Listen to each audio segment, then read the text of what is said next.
In the depths of a particularly cold night, Sarah found herself stirring from an uneasy sleep, the kind of night where shadows seemed to breathe and the darkness felt thick enough to touch. Her apartment, usually a sanctuary of solitude, suddenly felt different, charged with an inexplicable energy. Living alone had never bothered her before. In fact, she'd always found comfort in the quiet, in having her own space where she could truly be herself.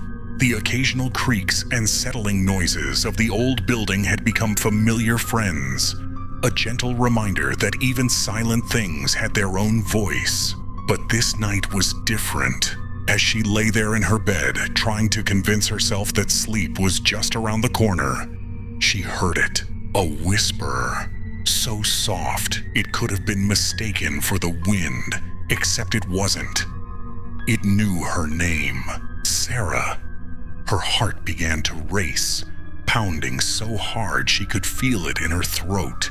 She told herself it was just her imagination, just the remnants of a dream clinging to her consciousness.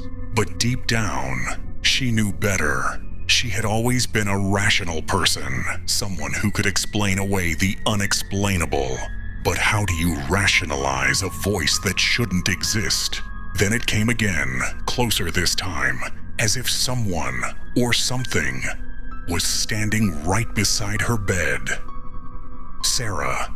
The whisper was clearer now, carrying a hint of something ancient and malevolent in its tone. Her hands trembled as she reached for the lamp on her bedside table. In one swift motion, she flicked the switch, flooding the room with warm light.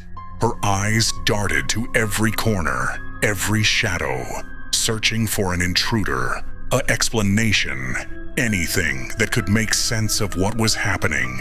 But the room was empty, just as it should be, just as it had always been.